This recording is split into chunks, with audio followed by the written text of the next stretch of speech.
ano na nararamdaman mo yung nervyos at nila dun sa mga pangyayari. Pero again, part yan ng communications plan nila. While they may be defending si Duterte, pero nag-aano sila ng sympathy, di ba? Kinakuha nila na parang aping-api si Duterte na ikukulong ng banyaga, ganito. Kaya nga, kailangan ko ibalik. Teka muna, that same person that you are defending is a monster, kako. Libo-libo pinapatay niya. Naalala nyo yan kung paano siya mag-speech nun. Mumurahin niya kung sino-sino.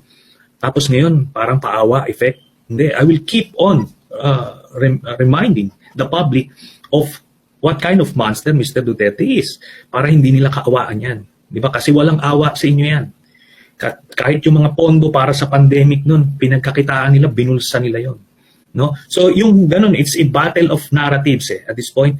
Sila ngayon gusto nilang i-draw out yung sympathy, ina-agitate nila iba't ibang ina-atake nila yung administrasyon. So kumaga, ganun they're hoping na makuha nila yung simpatsya ng taong bayan. But the difference between now at nung ginagawa nila noon, nung nakapwesto sila, ay kontrolado nila yung buong propaganda machinery. Noon talagang mainstream media, social media, talagang buong-buo. Kaya ang hirap namin makapag-penetrate sa taong bayan. Ngayon, wala na. No? SMNI na lang yung nila, may alanganin pa.